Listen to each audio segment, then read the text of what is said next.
Showing off, don't wanna have to wait tonight. Wait tonight, bets are off. I'm gonna find my way tonight. Wait tonight, won't you talk to me?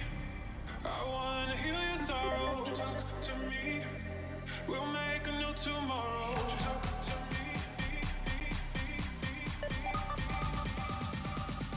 What makes this happy face?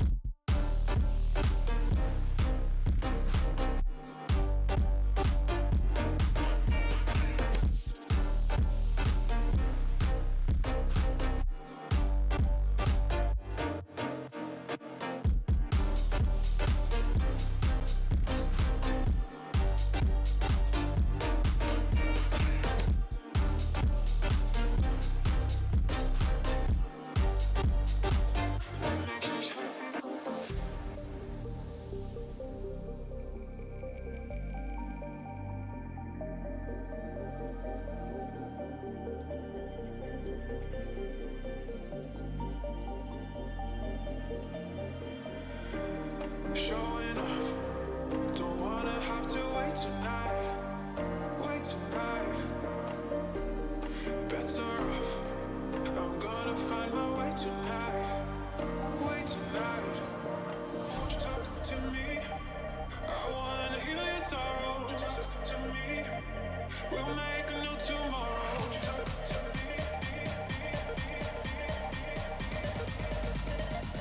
What makes this happy face to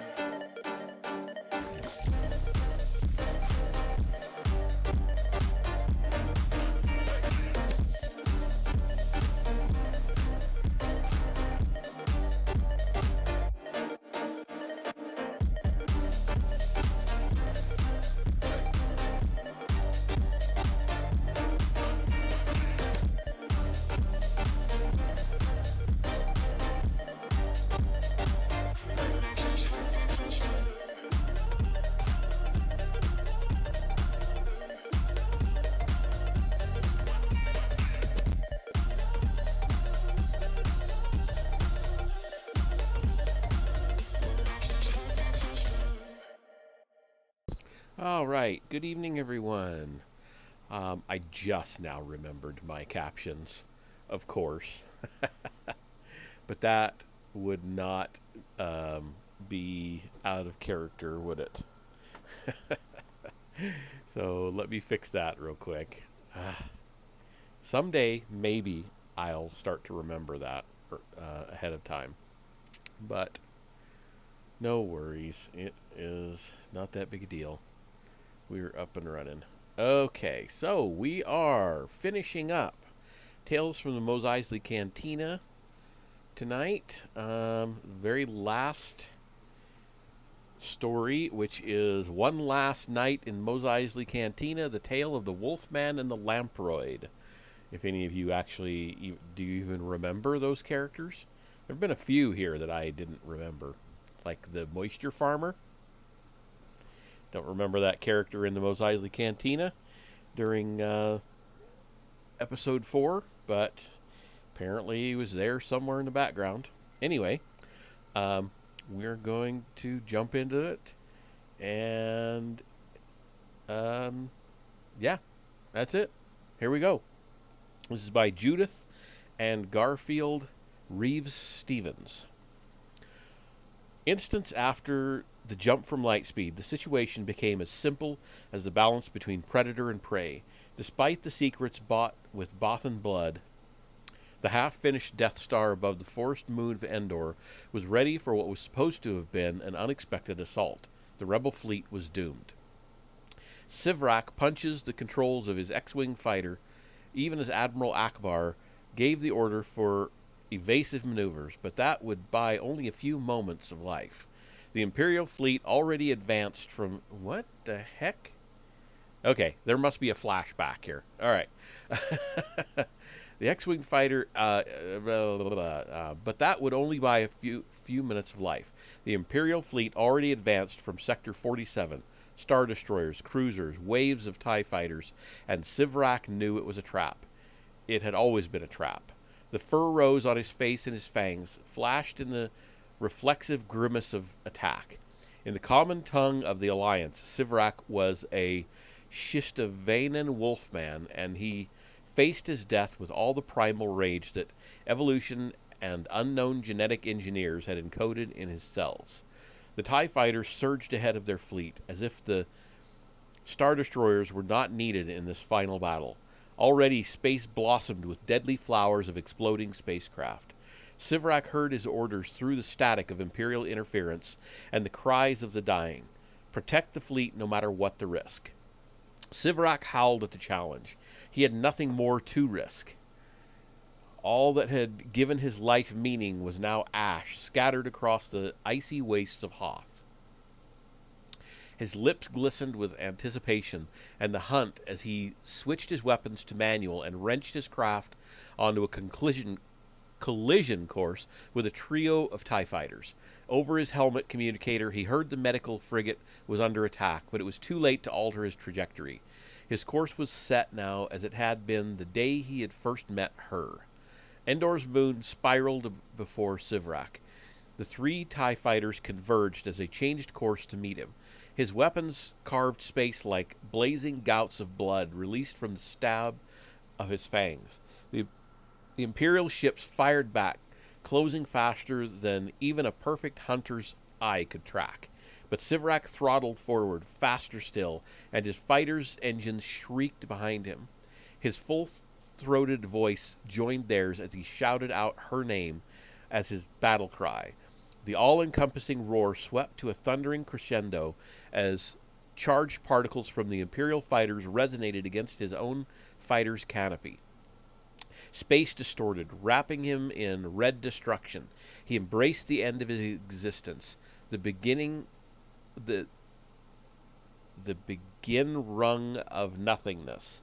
Yet somewhere inside that senseless maelstrom, Sivrak heard faint strains of music. Music he had heard before, long ago, the day he had first walked into the Mos Eisley Cantina, boots heavy with the dust of Tatooine, burning with the heat of streets scorched by two blazing suns. He wiped a paw against his mouth, feeling the scrape of grit and sand against his fangs, letting his eyes adjust to the dimmer light. For a moment he experienced a slight wave of vertigo, as if his body had not expected to be back in a natural gravity well so soon after he couldn't remember what. He closed his eyes, and a green world spun before him. Something about a deflector shield, something about a Death Star. He shook his head to dispel his confusion, then walked down the stairs by the droid detector, heading for the bar. Without prompting, the bartender served Sivrak his regular order, a mug of crushed Gildan, organ tendrils still writhing, attesting to their freshness. Sivrak lapped at it, trying to remember how this drink could be his regular when he had never been in his cantina before. He was a rim scout, or had been, until the Empire had closed off the Outer Rim territories to new exploration. Now he was just another displaced being on the run from the Empire and all political entanglements, and Mos Eisley had too many Imperial stormtroopers for his liking. He knew he'd leave as soon as he had the necessary credits. He moved to the side an instant before a Jawa scuttled past him, rushing up the stairs for the door. Sivrak felt a shock of recognition. He had expected the Jawa to run past him. He had known what the Jawa would do, exactly what the Jawa had done that first time he had stepped in here and met. Sivrak stared past the bar into the gloom on the side of the cantina opposite the band, and he saw her again, just as he had seen her that first time. He stood by her table, savoring the unmistakable pheromones that identified her as female, admiring the sinuous twists of the muscular coils she draped over her chair, all the more sensual for the strength they contained, able to squeeze the skull from a bantha. She turned to him, her loose-hinged coral jaws revealing rings of glittering fangs, with the outermost the length of Sivrak's claws. Her light sensors bristled as they shifted toward him, seeing in wavelengths beyond those even the wolfman's glowing eyes could perceive. Sivrak had heard of such beings before, Florn lamproids, the sole intelligence born on a world of such dangers it meant instant death to any who set foot on it without hyper-accelerated nerve implants. Buy you a drink? The lamproid hissed seductively. Her inflection on the predator's tongue of the predator's tongue was intensely personal, as if they had hunted and shared blood 1,000 times. Siverac felt the temperature of the cantina increase, and he shrugged off his jacket and sat down across from her, just as he had the first time. But this was the first time, wasn't it? How could two beings meet for the first time except for the first time? Lac Siverac, she breathed, and Siverac growled to acknowledge that somehow, incredibly, she knew even his litter name. Dice Ibagon, he replied, disturbed that he knew her name in turn, the moment he spoke it aloud as if he had always known it. You are troubled, Dice said. We've met before, Siverac said, those words in 100 other cantinas on a dozen worlds, but this time he meant them. Though how could he, a perfect hunter, forget having met such a perfect killer? Are you certain? The lamproid asked. She trailed the exquisite tip of her lethal tail through the shimmering translucence of a snifter of clarified bantha blood. The reflective surface of the liquid made Siverac think of force field emanations. Wasn't there something else he should be doing? Someplace else he was supposed to be? At the bar, I knew a Jawa was going to bump into me, he said. Jawas often do. Siverac concentrated. A new memory came to him. A golden droid will enter soon. Dice brought a single drop of bantha blood to the Siverac's muzzle. The liquid trembled on the tip of her tail. Their kind is not served here, she said. Her voice was inviting, distracting. Siverac drew a single razor-sharp claw against the cool pink flesh of Dice's tail tip, transfixed by her light sensors and her scarlet mouth and its endless rings of needle teeth. The farm boy with the droid will talk to it. Dice's voice dropped in tone, sharing secrets, and the golden droid will leave. Siverac's rough, rasped tongue flicked out and captured the teardrop of blood from the lamproid's tail. His claws tightened around the sweet, boneless flesh, feeling the steel cords of her muscles flex in response. Tell me what is happening, Siverac said. Only that which has happened, the lamproid answered. A single light sensor shifted to the left. Siverac glanced in that direction and saw a horned Deveronian sitting against the wall, nodding dreamily in time to the music of the cantina's band as he watched the main entrance. Siverac looked over to the entrance to see what the Deveronian saw, an old man in desert robes, a farm boy, an R2 unit, and the golden droid. The old man hurried ahead to the bar without knowing how. Siverac was aware of what lay hidden beneath the old man's robes, an antique lightsaber. There was an Aquilish pirate at the bar who would soon be short an arm. Siverac released the lamproid's tail and began to rise from his chair, but Dice's coils snaked out to bind him tight, keeping him in his place across from her. Hey, we don't serve their kind here, the bartender shouted. Tell me, Siverac demanded. What you already know, Dice replied. The farm boy spoke to the golden droid. The golden droid and the R2 unit left. The farm boy joined the old man by the bar. Siverac struggled, not against the lamproid, but against hidden knowledge that was somewhere inside him. There could be only one answer, yet it made no sense. Is it the Force that binds us to this place? The Force binds all, if you would believe in it. I only believe in the hunt. The lamproid's teeth shifted in amazement. The Florn equivalent of a smile. That's not what you said when we first met here. You were most eloquent then, my romantic wolfman. Siverac's eyes narrowed. Was she teasing him? Is there a price to be paid? He said stiffly. An altercation began at the bar.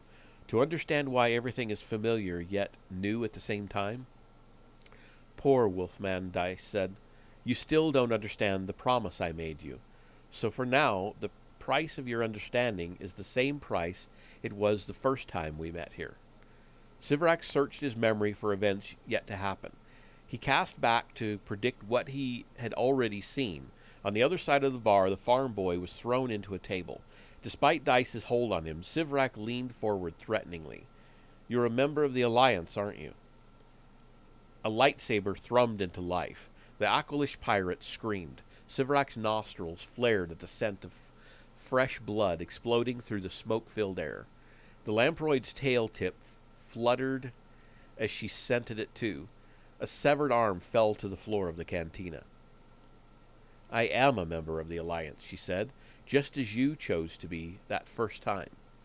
But the heady wash of the blood scent pushed Sivrak beyond understanding, and Dice swiftly released the pheromones that would guide the wolfman to the one state he could achieve without endangering bystanders. Sivrak arched in her deadly grip, and with a powerful undulation, Dice uncoiled the rest of her body and slithered across the table toward him. Then, perfect killer met perfect hunter as their fangs clashed. Then, locked in the lethal kiss of predators, Sivrak's senses were overwhelmed. He felt the floor of the cantina shift beneath him, gaining momentum as it spun faster and faster, just as if he rode an X-Wing fighter spinning through space. A storm of debris rattled against his fighter's skin as Sivrak fought to stabilize the craft. His tactical display showed that 2 of the TIE fighters had survived his headlong strike. The third was a vapor of incandescent particles dispersing in vacuum. He turned to Dice to make certain she was safe and growled when he saw only the reflection of his own glowing eyes in the canopy. The cantina had been a hallucination, a dream of what had been, what might have been. He couldn't be sure. A second sun flared over Endor's moon, and Sivrak was torn from his memories by a lance of unthinkable energy that burst from the Death Star to claim a rebel frigate. The communicator channels were flooded with transmissions of shock and confusion. The Death Star was operational. Admiral Akbar ordered a retreat. All fighters were to return to base. General Calrissian counterbanded the retreat. All fighters were to engage the Star Destroyers at point-blank range, and every other rebel voice asked about General Solo's strike team on the moon's surface. Would they destroy the force field generator? Had they already tried and failed? Sivrak pulled back on the controls to bring his X-Wing on course to the nearest Star Destroyer. There were many ways to die in space. He would find one soon enough, he knew. The X-Wing did not respond. Sivrak activated the diagnostics, rechanneled auxiliary power, and closed his wings for increased etheric stability. But the X-Wing continued its fall toward the forest moon, and nothing he could do would change its course. One thought and one thought alone flooded through him. He was going to live. Once in the moon's atmosphere, Sivrak knew he could use the fighter's control surfaces, useless in vacuum, to bring his craft to a soft landing. A whole forest world waited for him. The Alliance and the Empire would fall from his consciousness as he stalked its prey and returned to what he knew and understood, the hunt. Perhaps in time he might even forget Dice Ibigun, and things would be as they had always been, simple, balanced, the pure equation of life and death, free of the pain and love and duty. The raging space battle receded behind him. He watched it diminish in a cockpit display. It appeared his damaged X-Wing was no longer a target worthy of the Empire. He focused on the forest moon, closing fast, bringing him a new life, another life. As if any life could have meaning without her. Rebel craft exploded on the battle display. Sivrak knew that meant the force field generator on the moon's surface still protected the Death Star. Perhaps his battle wasn't over yet. He touched the atmospheric controls of his fighter, searching for the first sign of resistance from the wispy upper reaches of the atmosphere he plunged into. To change course one way was to land in safety. The other way, rebel tacticians had set the odds of a successful atmospheric attack on the generator at 1,000,000 to 1. Standard Imperial ground defenses were too strong. Sivrak's claws tapped the control yoke as he considered his choice, one way or another, and then his fighter yawed violently as an Imperial particle beam sliced through a rear stabilizer. His tactical display showed 2 TIE fighters closing behind him, hiding in his propulsion wake. The same 2 he had faced before. For whatever reason, perhaps to avenge the death of their wingman, Sivrak was still at least a worthy target to them. The Wolfman felt relieved the choice had been taken from him. There was now no need to plan, no need to decide. There was only the fight, the balance. The reassuring enormity of now. Unable to change his fighter's course in space, he threw it into a spiraling roll, releasing all his decoys and mines in an expanding cloud of sensor opaque carbon fiber chaff. Then he locked his rear sights onto the cloud's dark center, daring one or both of the TIE fighters to survive the cloud's perils. Sivrak calculated he would have time for at least 2 shots before the Imperial pilots could target him. Perhaps those shots would be enough. Perhaps they wouldn't. Sivrak did not care either way. He glanced ahead at the rushing disk of the moon, colors smearing as he wildly spun. At last he felt the first tremors of the atmospheric resistance fight his craft's roll. With fierce satisfaction, he pictured his X-Wing tearing itself into pieces, raining down on the moon like a comet come to die. It was a good image, a fitting image, a hunter's death. The tactical display flashed as the mines he had deployed erupted behind him. At least one of the fighters had vanished, but then the display glowed as a piercing beam of brilliant energy shot from the defensive carbon cloud, blinding his rear sensors with a wash of static-filled white that enveloped Sivrak like a smothering snowdrift, carved by the icy winds of Hoth. Sivrak dove for the trench before him as an energy bolt from an Imperial walker obliterated a nearby gun emplacement. Echo Station, the rebel base's lone outpost on the North Ridge, was a charnel house. The awkward dead lay all around him as he pushed himself to his feet and shook the snow and ice from his matted fur. It was so achingly cold he could not even scent the blood of the dying. But then he caught the scent of her. The ground shook with the thunder of approaching walkers and the constant firing of the ion cannon as desperate rebels tried to clear the way for the retreating transports. But Sivrak was aware of only one sensation. She was close. He ran to her, dodging the other troops in the slippery, ice-lined trench, his brilliant orange flight suit startling against their white Hoth camouflage. The main communicator channel crackled with the call to evacuate all ground crew. The command center had been hit. All troops in Sector 12 were to report to the South Post to protect the fighters. But Sivrak was beyond the reach of orders now. He collapsed in the snow at Dice's side. It was stained with the rich purple of her blood. Sivrak spoke her name and touched her face, afraid to disturb the ragged shard of metal that had sliced through her insulated suit and cut deeply into her upper thorax. Purple drops of frozen blood shone there as if for her time had stopped. Her eye sensors trembled and stiffened as she looked up at him. "Go," she said. "How can I?" he answered. "I have sworn allegiance to the princess and the return of the Republic." The lamproid's teeth shifted in amusement, even as her gasp of pain formed mist in the icy air. "You never meant to wear the uniform of a rebel. That day in the cantina when we first met, you only accepted my offer to join the Alliance as a way to wrap yourself in my coils." She was right, of course. The first time in the cantina, the real first time, he had made much of his rebel sympathies, sensing it might make him a more acceptable companion to her. But in time he had come to believe in what the Alliance stood for. He had become a proud and willing warrior in its cause. But now Dice was dying, and the past no longer mattered. "What is the past?" Dice asked, reading his mind again. Sivrak tore the medkit from his belt, somehow knowing that another battle was being fought above a world of forests.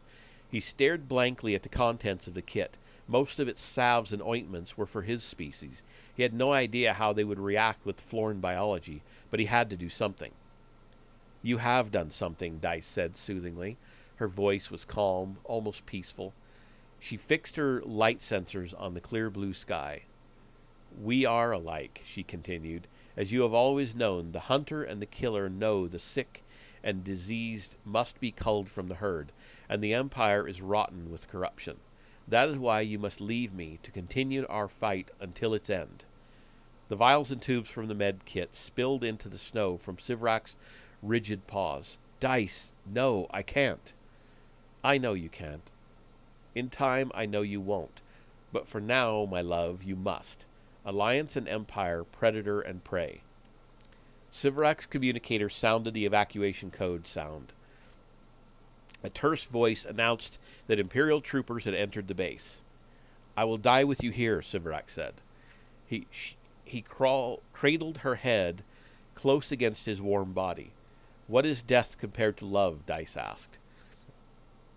Her voice fading. Sivrak could not move. He was losing her. "What you must do," she whispered, "is believe in the Force." "If you wish me to," Sivrak said thickly, unwilling to argue with the old religion if that is what brought her peace at this time. He felt the morning cry rise in his chest. "Not because I wish you to, but because there is no other choice you can make." Before Sivrak could answer, the lamproid's body shivered, then quietened. He stared down at Dice as one by one her light sensors drooped, losing focus, losing contact, and then, amid the sounds of battle, light years removed from the moment that they shared, Dice blessed him with the Force, willing it to remain with him forever. Sivrak held her body until a walker destroyed the main generator and the fallback lines finally fell. Energy beams cut through the air like falling stars. Sivrak's communicator relayed a final evacuation alert. The roar of departing transports, now launching 2 at a time, was continuous. But as if he were on a different world, one that knew no war or conflict, Sivrak rose and moved with a slowness and surety that set him apart from the chaos around him. He heard no explosions as he laid Dice upon the snow, sheltering her in an alcove of the trench. He felt no walker's footfall as he arranged her fur-trimmed hood around her serene, unmoving face, and caressed her ringed teeth that were never again to know the bliss of shredded flesh. A human rebel slipped to a near halt in the trench and pulled on Sivrak's arm to urge him to the evacuation point, but Sivrak's snarl sent the human on alone. Then Sivrak stood over his beloved and took his blaster from his holster. He had heard the stories of what the Imperial biogeneticists did with the bodies of the rebel dead, how parts would be cloned and kept alive for unspeakable research, or Imperial sport. He set the blaster for full immolation.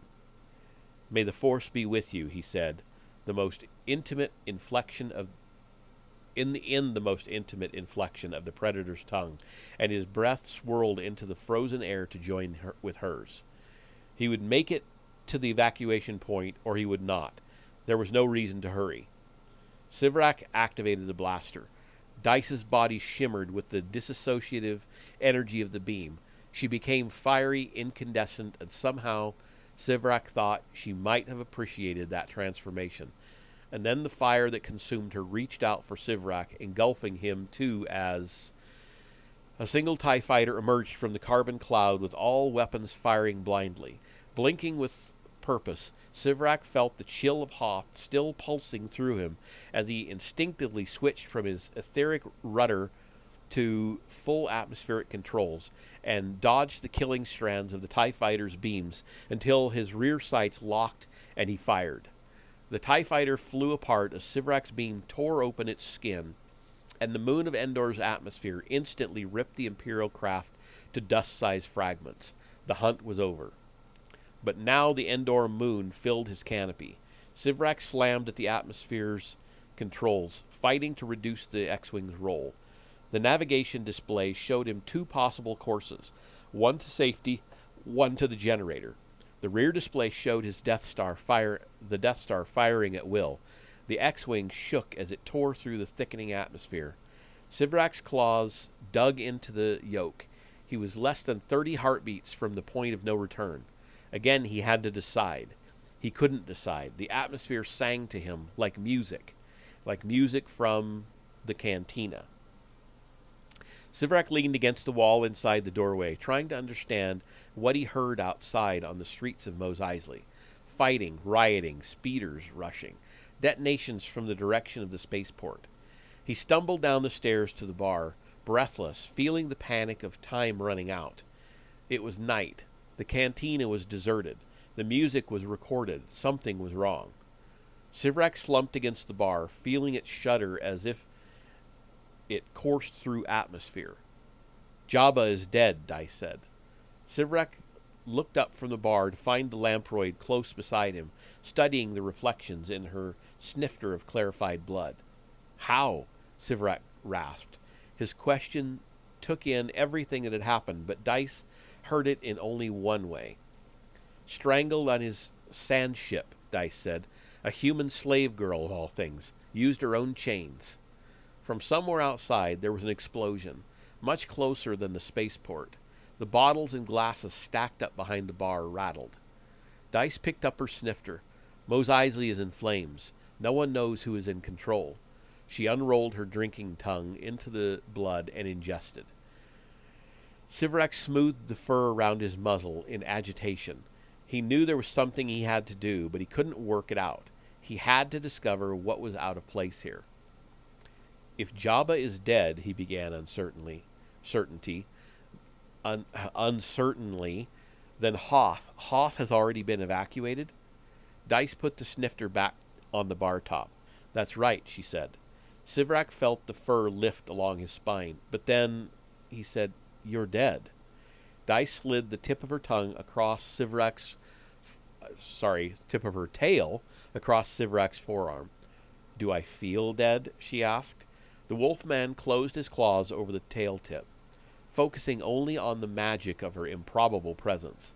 He heard other sounds now, shuffling, voices, boots grinding sand into the floor. He looked up at Dice. They were sitting at the table in the corner, the horned Deveronian nodding to the music behind him. Now the cantina was full, bustling, as it had been long ago.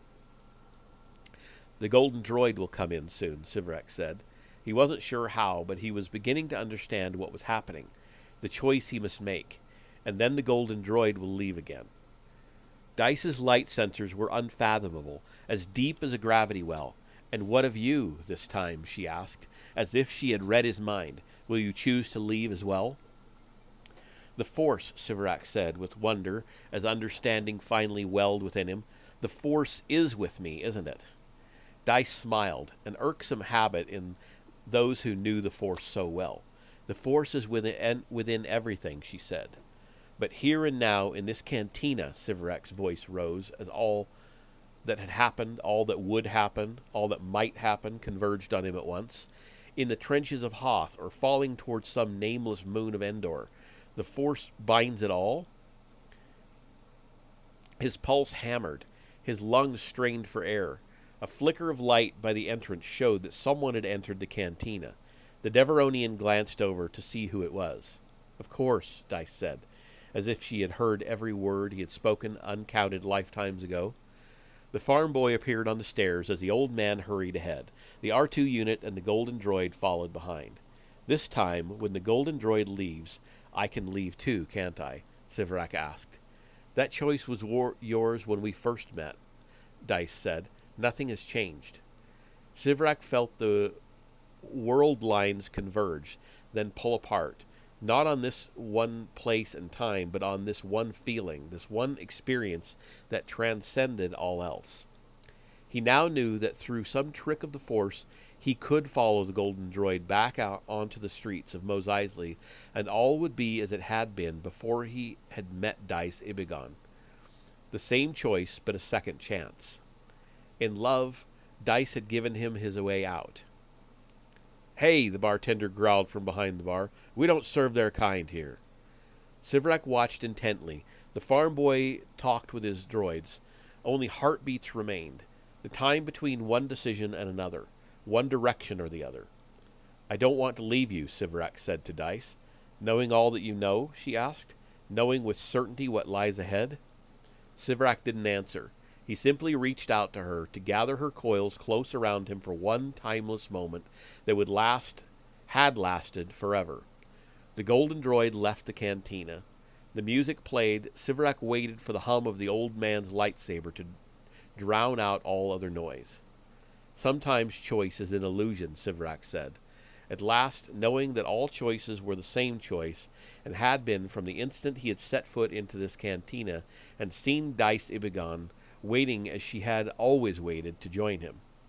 He forced his eyes shut, knowing all that would happen. The old man reached into his cloak and pulled out his antique lightsaber.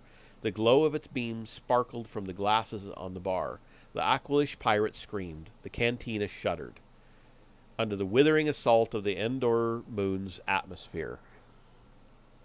Sivrak bayed at the moon as he lifted the nose of the X-Wing to make it skip through the turbulence, riding his own sonic compression wave, shedding just enough speed to bring his velocity below the X-Wing's critical stress load.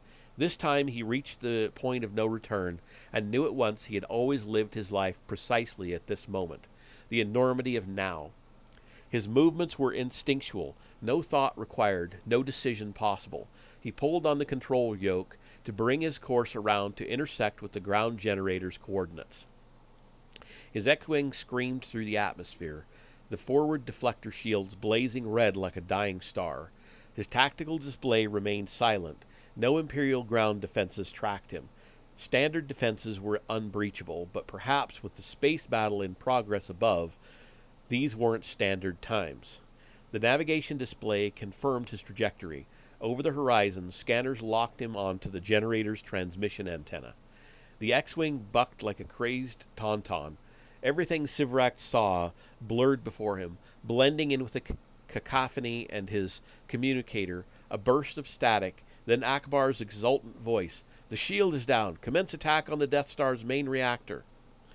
The moon's forest streaked below Sivrak's X-Wing as he saw a plume of smoke and fire rush for him. The remains of the transmission antenna, already destroyed. Solo's strike team had succeeded after all. General Calrissian's voice broke up with static. "We're on our way." Raw cheering voices, human and Bothan, Mon Calamari and Biff, even a droid who announced it had always wanted to do this. It was the frenzy of a successful hunt. Sivrak knew even as he understood that no power in the universe could stay the streaking course of his fighter, because it had already been set by the strongest power. The flaming ruins of the Imperial base came at him with the speed of destiny. Calmly, Sivrak took his claws from the controls and walked the forest of Endor's moon. It was night. The breeze was cool. His nostrils were aflame with the sense of a multitude of prey and smoky wood fires. The fire's distant crackling was punctuated by rhythmic drum beats, and excited voices lifted in triumphant song. Sivrak drew in the clean air, flushing the last stale traces of recycled fighter oxygen from his lungs. This time he did not try to remember what had happened. He knew in time all answers would come. "Those are the Ewoks singing," Dice said behind him, as he knew she must. He turned to face her, gasping at the ethereal wonder of her lamproid form as she glowed with the inner light she had always carried. The dark trees of the forest basked in her radiance. "They celebrate the death of the Emperor," she said. Then the Battle of Endor's moon, Sivrak began, "has been won. Our fight is at an end." Sivrak lifted his paw to touch her, and was not surprised when he saw that his own arm shone, as did Dice's body. She wound her tail tip around his paw. "We are a luminous being," she said, "and always have been. True love can never be denied." For long moments Sivrak stood silent in that forest, united at last in such a way that he knew he would never be alone again. A balance even simpler than that between predator and prey, the joining of all things in the Force. But blended in the Ewok's chorus, he heard the strains of a different music from a different time. "The cantina," Dice explained without him having to ask. "I know," Sivrak said, "but there is no need to return there." "There never was," she said. And then tail in paw, Their hearts and souls entwined forever, Dice led Sivrak through the forest of Endor's moon to a special place near an Ewok village where three friends waited, as they had always waited, as they always would wait for all who would join them, bound by the Force. And behind them in the forest, the music from the cantina softly faded and was never heard again. Okay, that's the end of the story and the end of the book. So that was a little bit of a weird one with the jumping back and forth, but it was a good story. Better than I expected it to be honest. So where do we go from here? The Wednesday stream is still going to be dedicated to short stories. But before I get into another volume like Tales from Mos Eisley Cantina, which I think there's Tales from Jabba's Palace, Tales of the Bounty Hunters, Tales of the New Republic. There may be one I'm forgetting. We are going to go back and pick up some of the short stories that got kind of left behind. And we'll do a bunch of them and finish up all of the short stories in the Old Republic era, part of the whole timeline, before we get into any of those other compilations. So I will figure out what story that is before next Wednesday, but that's what we'll be concentrating on. Mondays and Fridays are still going to be continuing with the timeline, and we're bogged down right now. I shouldn't say bogged down. We're reading a lot of comics right now in that. We've got, let's see, we're on issue 16? No. 18. We're on issue 18 of Knights of the Old Republic, and we're going to be reading pretty much nothing but comics until issue 50 of Knights of the Old Republic. And then we finally get away from that into a... back to... Did we do that one? Back to the Lost Tribe of the Sith. Which we have a couple more of those to go, and I think I read one out of sequence, so we'll skip it and read the other ones and then continue on. Anyway, that's it for now. I will see you all in the next session, which will be in just a few minutes. I'm going to end this session and then start doing a little gaming. It's time for some Oblivion. So I will see you in the next one.